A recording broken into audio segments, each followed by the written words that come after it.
Ya, assalamualaikum warahmatullahi wabarakatuh.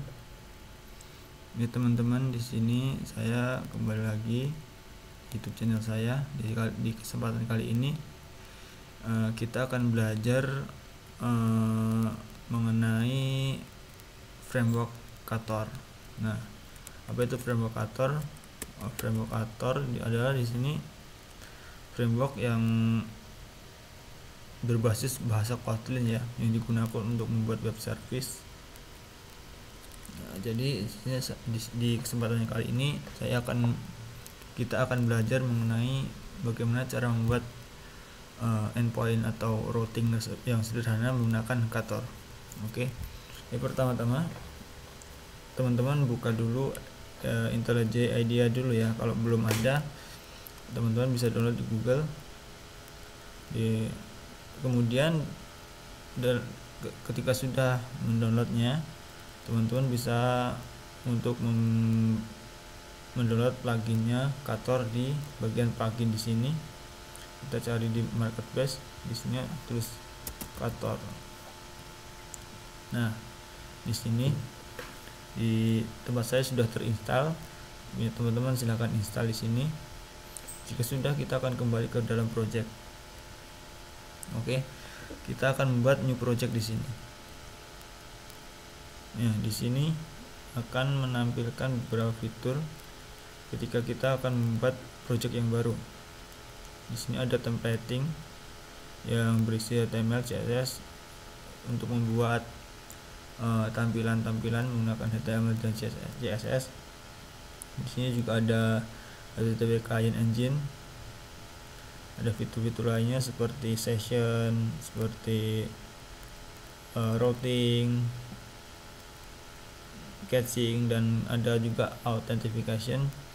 Ada authentication basic, ada JWT, ada OAuth.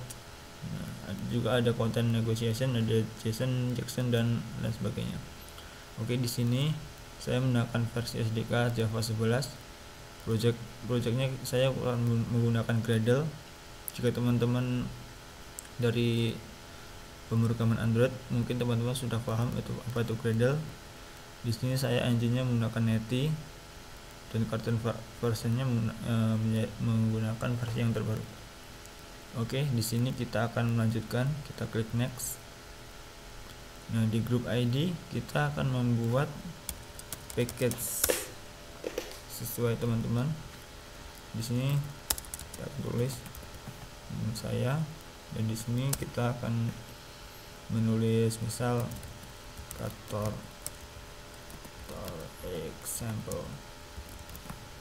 Oke, versinya bebas. Saya akan 1.0. Kemudian kita akan next. Di project name ini kita beri nama Kator intro. Ini akan menampilkan di dalam dokumen di dalam laptop teman-teman. Jika sudah, kita finish. Jika sudah, maka akan menunggu sampai Gradle ini selesai prosesnya. Silakan ditunggu.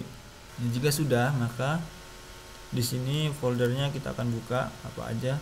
Nah, foldernya di sini ada Gradle, ada .idea, ada Gradle, ada resource.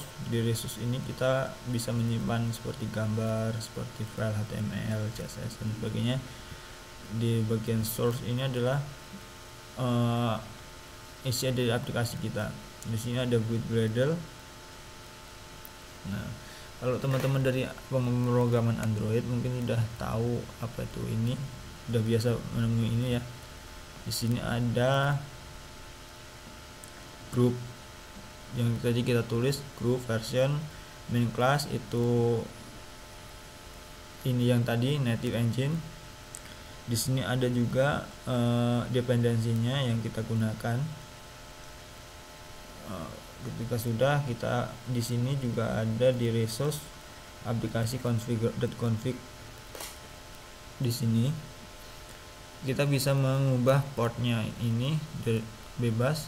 Kita bisa men-setting di sini di konfigurasi.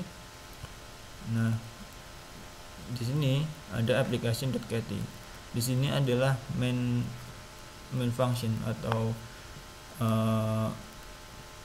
program pertama yang akan dieksekusi. Di sini ada fun main ARGS dan ini ada Netty Engine.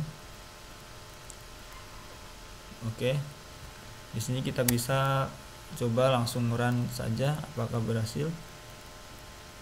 Kita run di sini. Run application. Nah, jika sudah di run maka akan muncul ini ya, linknya ini, maka kita akan klik saja di sini dan akan menuju ke dalam browser. Nah, di sini ada error.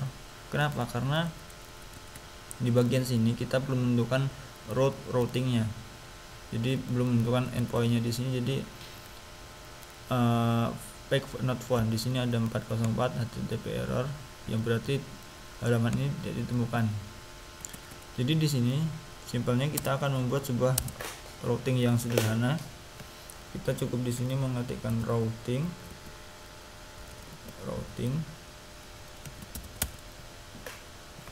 Kita alt enter.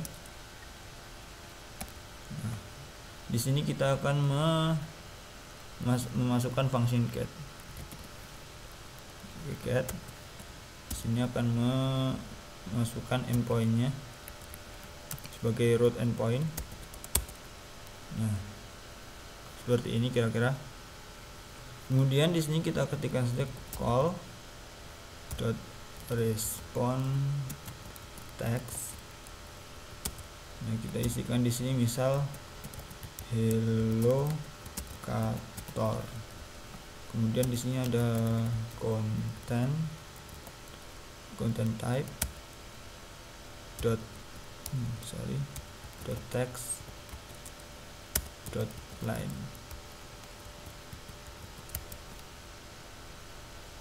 Oke, kita coba run lagi. Nah, ini sudah muncul, kita klik saja maka akan masuk ke dalam browser dan ini ada hasilnya, hello kator. Ini adalah simpelnya ya. Nah, kemudian di sini kan kita memanggil get ya. Coba kita di sini akan memanggil post ya. Kita akan post sebuah root endpoint. Di sini kita masukkan slash. Kita buat variabel post sama dengan call .receive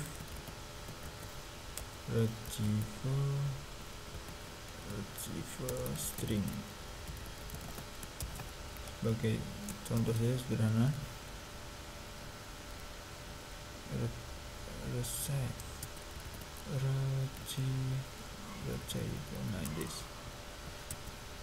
Oke, di sini kita akan panggil ada response text tadi, kita isikan ini adalah hasil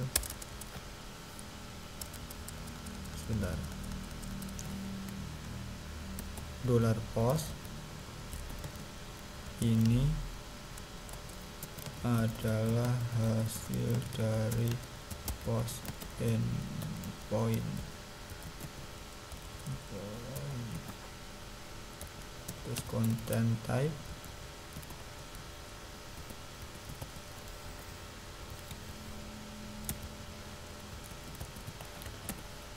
.line.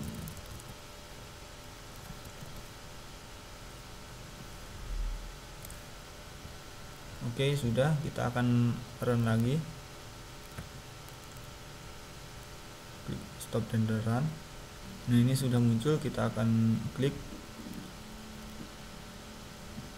Nah, berhasil ya, kita untuk function get-nya berhasil, dan kita untuk mengecek postnya kita akan ke terminal. Kita ketikkan curl min x post min d.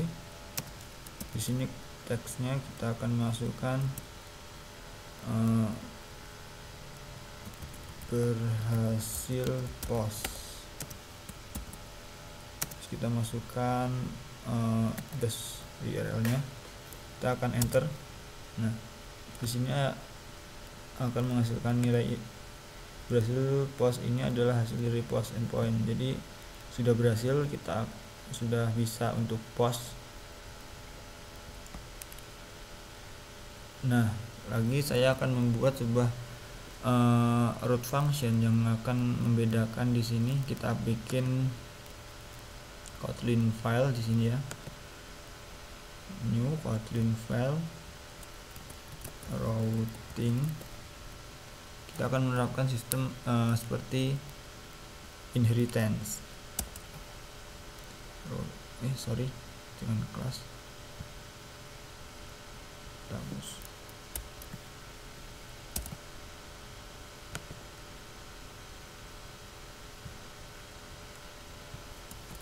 Routing,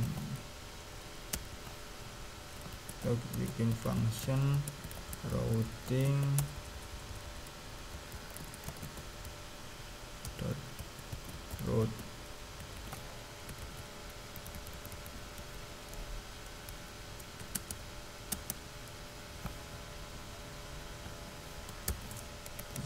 Tutup bracket. Nah, di sini kita akan mengcopy ini saja. Kita copy di sini, kita copy saja, kita pastekan di sini.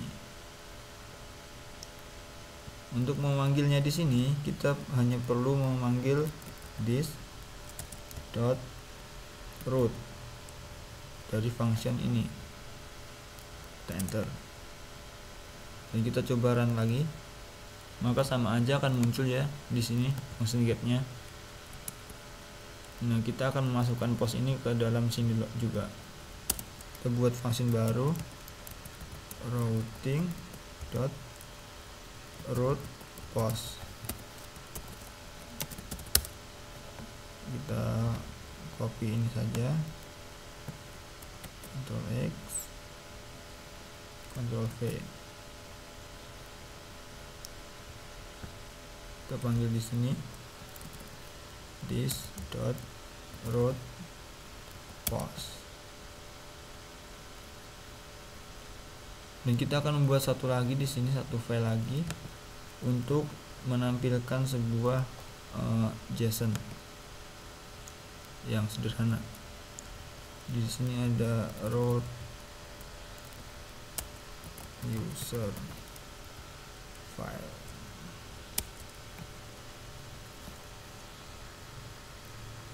Kita akan membuat fun routing sama seperti tadi, dot user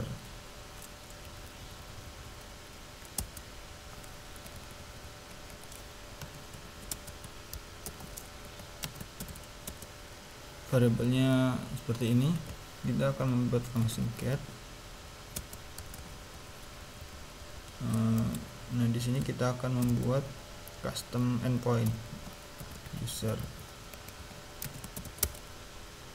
Kita akan call response text. Kita akan masukkan di sini user root. Nah, kita panggil di sini sebagai this dot user. Nah, kita akan run lagi. Oke, ini sudah. Kita akan klik sini, akan menuju ke browser. Untuk get yang default ini berhasil ya. Kita coba masukkan ke endpoint user. Nah, akan muncul juga ya dalam bentuk JSON di sini. Kita akan coba post juga di bagian post. Kita akan ke terminal, panggil yang function tadi, dan juga berhasil ya. Oke, jadi kira-kira begitu dulu teman-teman.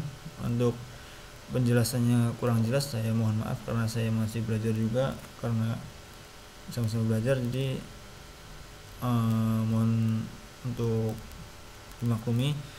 Kita akan lanjutkan di episode selanjutnya. Assalamualaikum warahmatullahi wabarakatuh.